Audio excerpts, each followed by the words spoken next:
This is BTV Business Television. Welcome to BTV Business Television. I'm Jessica Kaczmarczyk. And I'm Taylor Tone. Jessica, a lot of momentum we're seeing right now in the resource space is happening right here in the Americas. And for good reason, Taylor. We're seeing major resource activity from Alaska at the top of North America to Chile at the bottom of South America, and everywhere in between. The Americas offer stable jurisdictions, easy access to infrastructure, and proven geology. Exactly. This week, we're focusing on investment opportunities in established mining and exploration hubs like British Columbia and Mexico.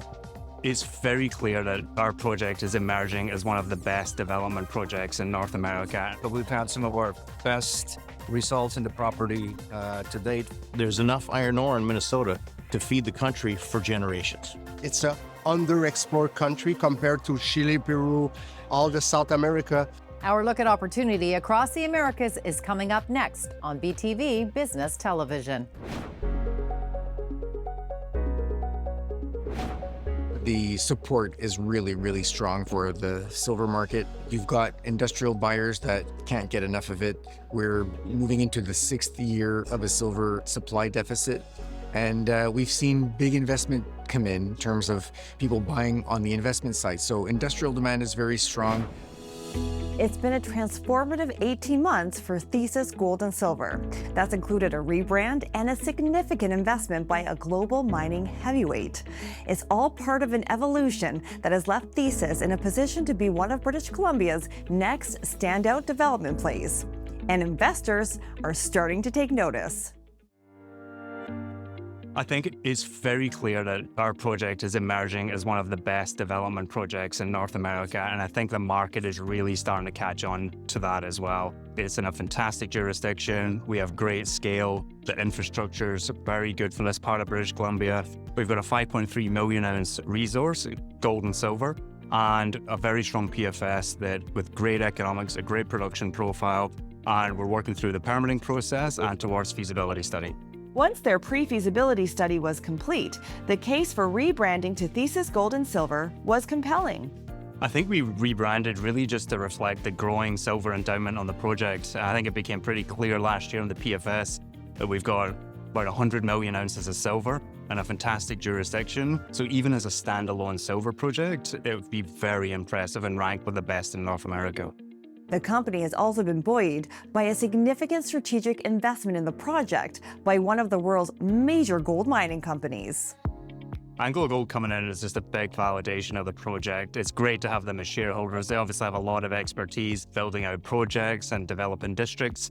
I think we've built a strong team, we've executed well, and the project that we have has a lot of upside, and I think they're recognizing that.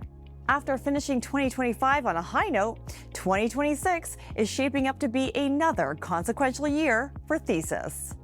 We began the environmental permitting process in December last year with submission of the initial project description to both the provincial and federal government. That's gone extremely well, and it's a good time for us to be beginning the permitting process with both the provincial and federal governments, really looking to reduce permitting timelines. And there's a number of good examples of that in British Columbia specifically as well now, where timelines have come down, but there's a lot of upside that still remains across the land package. So we're going to continue with our regional exploration drill program in both the gold system at surface and the deeper porphyry environment. So it should be an exciting year at the drill bit. Backed by fresh capital and a growing silver and gold resource, Thesis is quickly becoming one of BC's most promising development stories.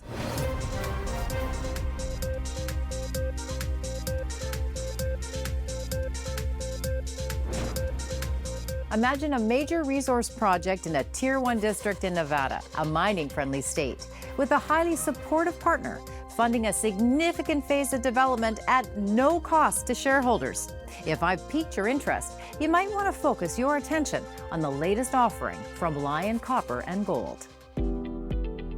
There's only about 4 or 5 copper projects in the U.S. right now that are planned to come online in the next 4 or 5 years, and ours is the 3rd largest. Within the project itself, we have a reserve of over 2 billion pounds and a resource of over 3 billion pounds of copper. Our project will deliver a copper cathode, which is 99.99% pure, ready for U.S. domestic market. But the project's size and the quality of their product aren't the only advantages that Lion has. We have entered into a strategic agreement with Newton, a wholly owned subsidiary of Rio Tinto. Newton brings a significant technology advantage to our project, and effectively they are endorsing our project to move forward. Newton and ultimately Rio are funding the next stage of our project that we've entered into, which is the definitive feasibility study and permitting in parallel. So they are paying for all that, not our shareholders. So I think that really de-risks the project from a shareholder and an investor perspective. The other important thing to understand is that we're doing them in parallel. So we're doing the DFS and the permitting in parallel. So what this shows is Newton's confidence in our project and also Lion's confidence in the project, because we want to get into production as soon as possible. That urgency has started to pay off for investors in a big way. Over the last 18 months, we've completed some significant milestones with the project very quickly, and also taking our market cap from 20 million to over 100 million, 5 multiple. And I believe that's only part of the journey, because we still have yet to get through our DFS and permitting, and I believe there's a lot of growth there. For Lion, the timing couldn't be better, given expanding copper deficits, rising consumption due to electrification and the growth of AI, and exposure to an amazing rise in the commodities price. For investors, the opportunity couldn't be more attractive. Coming up, why American iron should be on everyone's radar. There's enough iron ore in Minnesota to feed the country for generations. We'll be right back.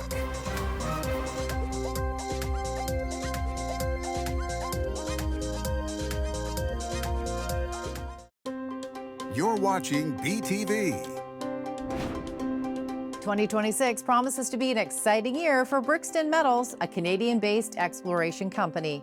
This will be the first time all 4 of their assets are drilled at the same time, 2 by Brixton and 2 by outside operators. Their primary focus is a past-producing, high-grade silver mine. And if their latest work is any indication, the best chapter of this story may still be ahead. We've launched a pretty aggressive program. So we have 1 drill started in January, and we're likely going to add another drill in May. And we're targeting quite an aggressive amount of drilling to really push this into a maiden resource. You know, if we could get 20, 30 million ounce high-grade resource, that's a meaningful mine plan for the silver space. Given the rise of the global silver market, the timing could not be better. We're seeing obviously a dramatic price movement in silver this year, from $35 to over 120. So pretty remarkable shift in silver price and sentiment, and that's, I think, largely driven by investor demand and the increased industrial demand for silver. And we're seeing it now going into solid-state batteries. Of course, solar's been one of the dominant uses of silver. So we're getting this combination of industrial use and investment use as a monetary metal. But even with this well-timed opportunity, Brixton still had to take steps to ensure its share price reflected the momentum the company has been building. We had 710 million shares out, and we felt the market, the way it was, we weren't seeing the share price appreciation, so we felt that part of that was attributed to our large share count.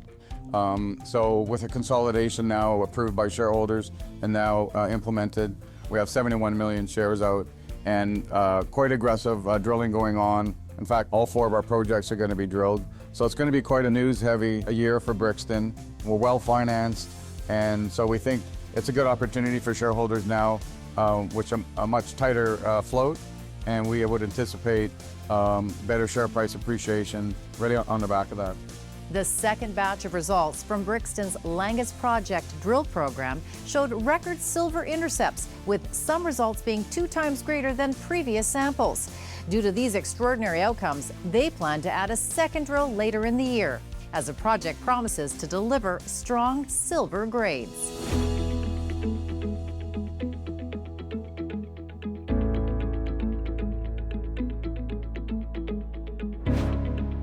The world is entering an unprecedented shift towards domestic supply chains, a dramatic reversal of decades of free market globalization. And North American Iron is stepping directly into that moment, positioned to capitalize on a U.S. policy environment that prioritizes industrial capacity, national security, and the rebuilding of critical domestic supply chains at a level we haven't seen in generations. In World War II, over 90% of the iron resources for all Allied forces came from Minnesota. Back then, Minnesota was one of the largest iron ore reserves in the world, feeding the globe. Today, it's only 1.5% of global iron ore reserves. Yet, there's enough iron ore in Minnesota to feed the country for generations. The U.S. mainly uses its own domestic scrap iron for its main feedstock, but it needs virgin iron products like pig iron to produce higher grade steels. The main source for this at the moment is foreign imports.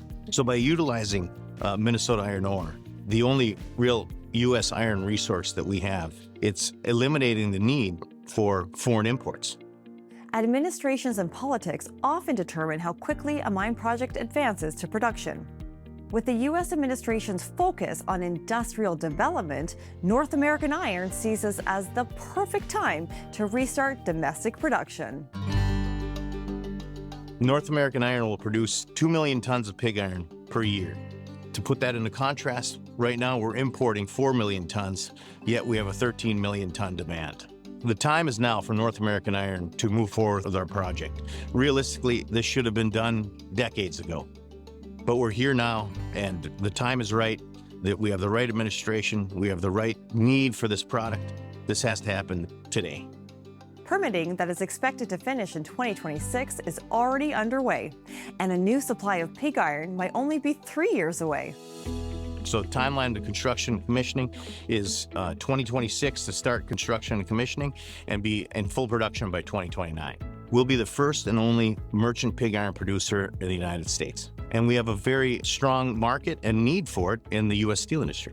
U.S. production of iron is about to accelerate, powered by Minnesota's iron ore legacy and North Dakota's emerging role as the country's next center for domestic pig iron manufacturing. After the break, a polymetallic story that's hitting all the right metals. We have a large land package in a district that's proven to host these deposits. In fact, they've hosted some of the highest grade deposits of all time. We'll be right back.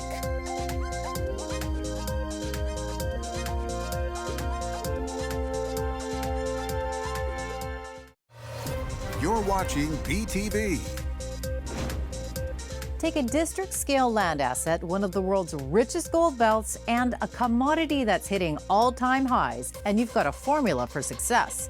A formula that Quimbaya Gold is relying on to write the next chapter of a discovery story that's just starting to unfold. We have a 66,000 hectares portfolio, which give us the opportunity to have multi-target potential.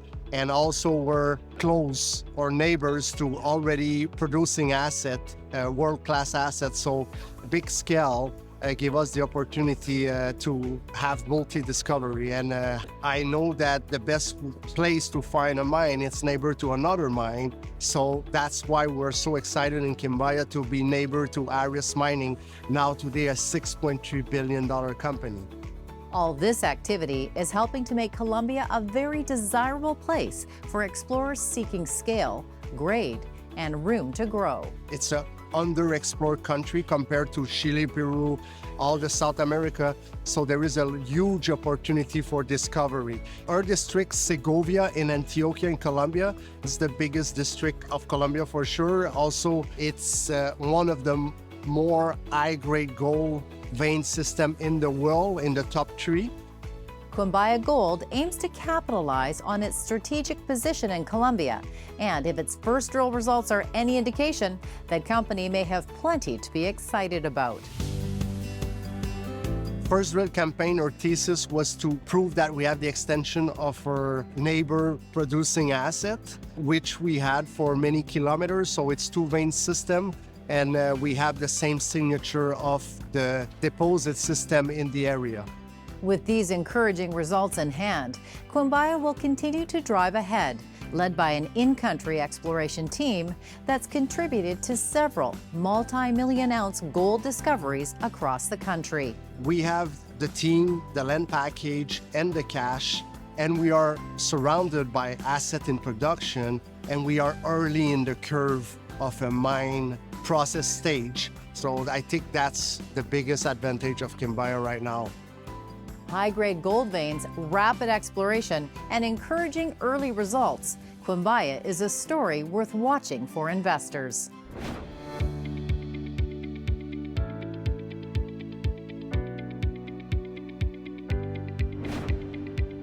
Base metals have had a terrific run. They're called base metals because they're the base of everything. They say water is life. Well, yes, but electricity is quality of life, and you can't do electricity without, say, copper. So things like copper, lead, zinc are doing very, very well. The prices are up. The supply is limited just because of past underinvestment, and the demand is there. And the delta between supply and higher demand is made up by price moves to the upside. Canstar Resources is focused on discovering new high-grade copper, zinc, silver, gold, and lead deposits in Newfoundland, in a region that has historically produced some truly mind-boggling mineral discoveries. We have a large land package in a district that's proven to host these deposits. In fact, they've hosted some of the highest grade deposits of all time. Canstar's polymetallic assets, we think, provide the best exposure to the current commodity cycle. You get, high-grade gold and high-grade silver potential, but you also get the copper, lead, and the zinc. So it's precious metals and critical metals in one deposit type. That's why we're focused on the VMS project right now. We do have an option agreement that we recently announced with Churchill Resources. We think they're positioned to be the leading gold antimony explorer on the island, and so we've optioned Golden Bay to Churchill.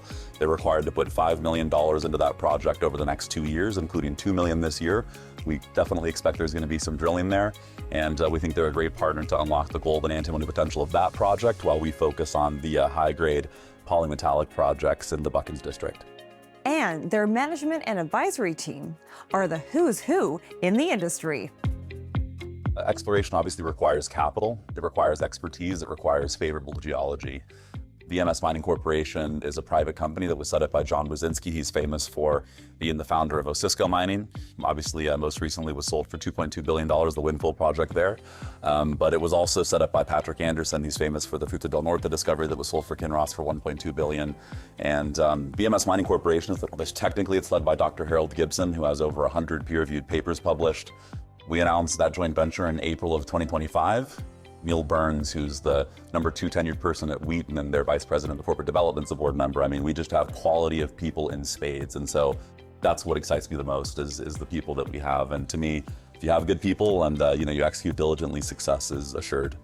And the geology in Newfoundland has produced results. Newfoundland is consistently a top 10 global mining jurisdiction. VMS deposits in the Buckens district, which was the highest grade VMS district of all time, over 20% base metal content by volume. About a year of exploration efforts so far, and we're launching a drill campaign this summer we're pretty excited about. In a district famous for some of the highest grade deposits ever mined, Canstar Resources is now drilling to uncover the next generation of discoveries. After the break, Mexican silver has its moment in the sun. We've announced a 60,000-meter drill program for this year. That is 4 times the drill program we did in 2025. We'll be right back.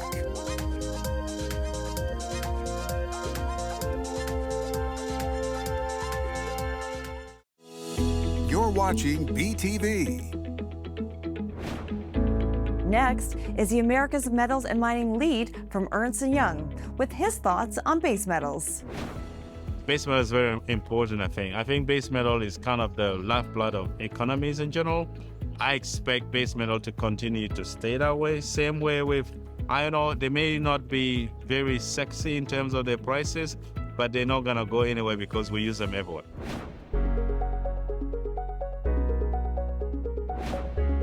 With silver prices surging and demand climbing, the race is on to discover new high-grade deposits. Capitan Silver believes it has made one in the heart of the Mexican silver trend. Capitan Silver is an exploration company focused on its flagship project, Cruz de Plata in Durango, Mexico. which is a high-grade silver system. Everybody knows Mexico is the main silver producer in the world, but 80% of that silver comes from a belt between the states of Chihuahua, Durango, and Zacatecas. And Cruz de Plata is located right in the middle of that. We've been drilling, and it's been giving us some great results. Capitan has assembled a skilled team with a track record of value creation in Mexico. Being a Mexican CEO for a Canadian trading company that works in Mexico is very meaningful for me, and I think for the team as well. Most of us are ex-Argonaut Gold. It's a team that had success not only with the exploration, defining very significant mineral deposits, but also in developing them and operating them in Mexico. 3 key moments that were probably the most meaningful for Capitan Silver in 2025 were: 1, we had Jupiter Gold and Silver Fund joining the company. That allowed us to reactivate the project and restart the drilling. We were able to consolidate the property. And the last one was great drill results. So we've had some of our best results in the property to date from that program. After a strong 2025, Capitan Silver is looking to build even more momentum this year. And execution was the name of the game. 2025, it will continue to be in 2026. We've announced a 60,000 meter drill program for this year. That is 4 times the drill program we did in 2025. And we believe this is really going to start really outlining the full potential of this huge system that we are recognizing in Cruz de Plata. We're more excited than ever because we've never been in as good a position as we are today, fully funded with a consolidated property and a very aggressive drill program. Very excited for 2026. Another feather in the cap for Capitan, the company has been included in the TSX Venture 50 list for 2025, signifying their strong share price performance and market cap growth.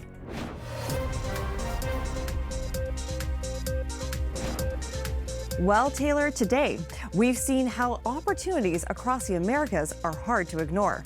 When you combine robust infrastructure, fantastic geology, and strong government support for critical mineral supply, you start to see why investors are paying attention and why the Americas are becoming a cornerstone of the global resource supply chain. Thanks for joining us today on BTV Business Television. I'm Jessica Kachachak. And I'm Taylor Tone. Follow us right here at Business Television and be part of a growing community turning insight into action. And until next time, may your portfolio prosper.